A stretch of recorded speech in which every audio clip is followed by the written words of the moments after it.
Hello everyone, good morning. आज हम लोग एक नई डिजीज़ के बारे में पढ़ेंगे, वो है टिटनेस। हम सब लोग जो है इससे ये काफ़ी कॉमन नाम है।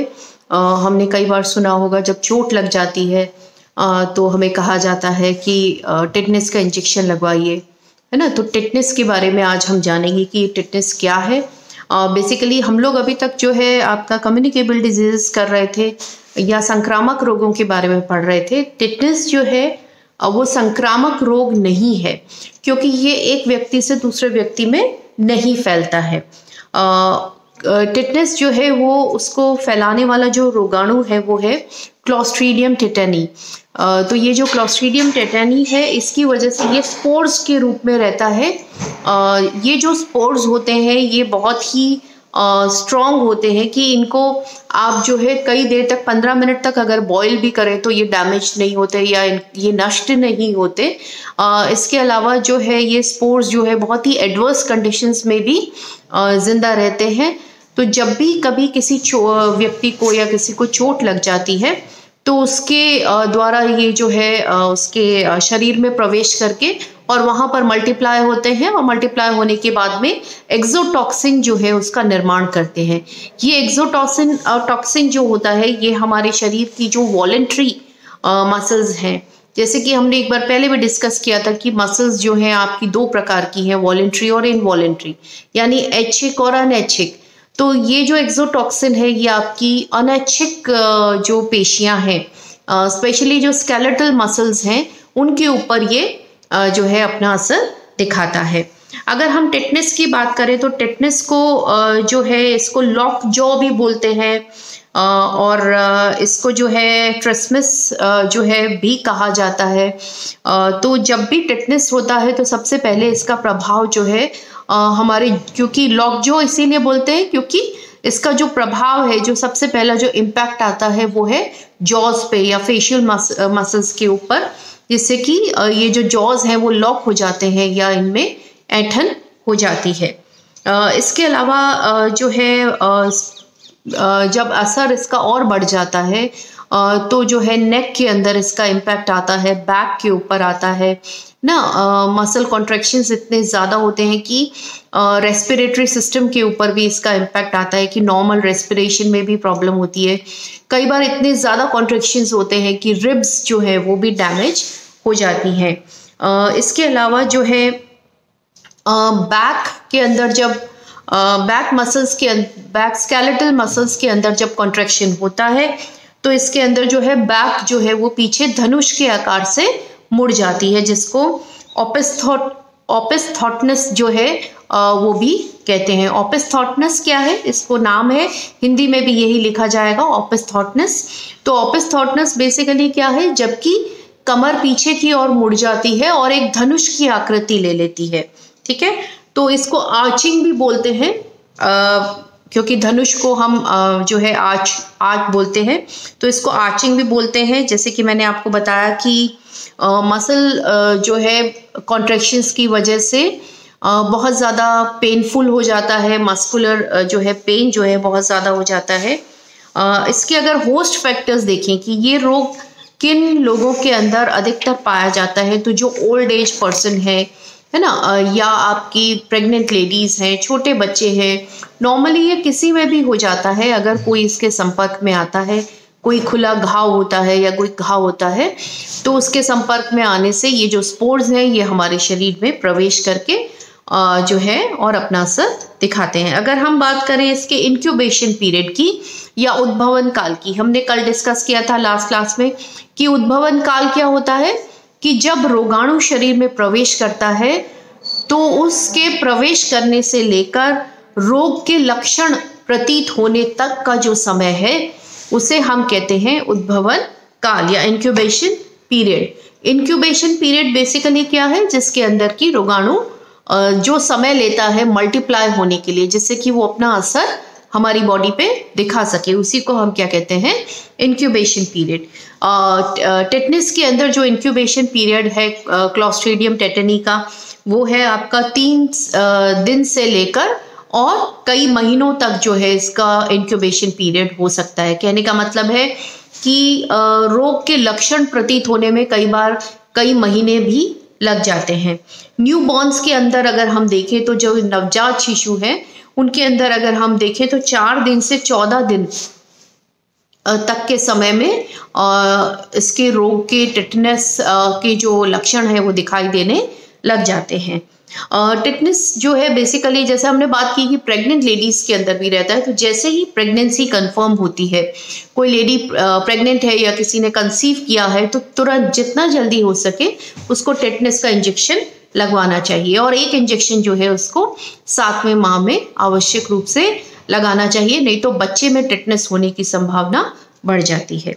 ठीक है, अगर हम देखें कि सिम्टम्स क्या हैं इसके, जैसे कि मैंने अभी आपको बताया सिम्टम्स इसके कि जब वायरस जो है बॉडी के अंदर एंटर करता है तो उसके बाद ये जो वायरस है, ये जो जीवाणु है, ये एक्सोटॉक्सिन बनाता है, या इसको हम हिंदी में कहेंगे बाह्य टॉक्सिन का निर्माण करता है। और ये जो बाह्य टॉक्सिन है ये ट्रिस्मस जो है ये करता है। ट्रिस्मस यानी लॉक जॉ, जो हमारा जॉ है वो लॉक हो जाता है, या उसमें फेशियल मसल्स के अंदर एंटन होने की वजह से जॉज जो है वो लॉक हो जाते हैं। नेक, चेस्ट और बैक लिम्स जो है आपके, जो गर्दन है, आपकी बैक है, आपके लिम्स है, लिम्स माने आपके हाथ पैरों के अंदर जो है वो ऐंठन होने लगती है। और ओपिस्थॉटनेस जो है मैंने आपको बताया कि वो उसकी वजह से जो है पेनफुल मसल कॉन्ट्रैक्शंस होते हैं, और जिसकी वजह से काफ़ी जो है दर्दनाक स्थिति हो जाती है, कमर मुड़ जाती है।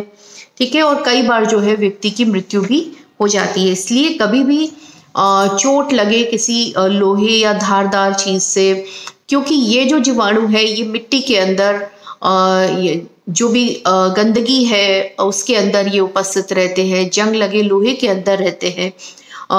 किसी के भी जो वेस्ट है, जैसे कि गाय हो गया या सूअर हो गए, कुत्ते हो गए, या कोई भी चीज़ का जो भी गंदगी है, जो भी वेस्ट है, उसके अंदर ये स्पोर्स जो है बहुत इजीली जो है ये एक निष्क्रिय अवस्था के अंदर रहते हैं, डोर्मेंट स्टेट के अंदर रहते हैं, और जब ये प्रवेश करते हैं हमारे शरीर में तो ये मल्टीप्लाई होकर और अपना असर दिखाते हैं। इसलिए चोट लगने के बाद तुरंत ही टेटनस का इंजेक्शन आवश्यक रूप से लगवाना चाहिए। इसके अलावा अगर हम बात करें तो जब भी जो है टेटनस होता है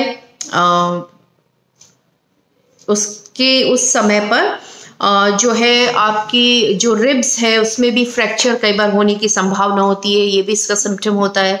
कई बार बुखार भी होता है, इरिटेबिलिटी भी होती है, अनकंट्रोल्ड स्वेटिंग होती है, बहुत अधिक पसीना आना, है ना, नर्वस टिश्यूज जो है वो भी डैमेज हो जाते हैं। इसके अलावा अगर हम देखें तो जो टिटनेस है वो आपका वो 4 प्रकार का बेसिकली होता है। 4 प्रकार कौन से होते हैं? सामान्यकृत टिटनेस या जनरलाइज्ड जो टिटनेस है। जनरलाइज्ड टिटनेस कौन सा है? जो आम जो 80% लोगों में जो है जनरली जनरलाइज्ड टिटनेस जो है वो हो जाता है।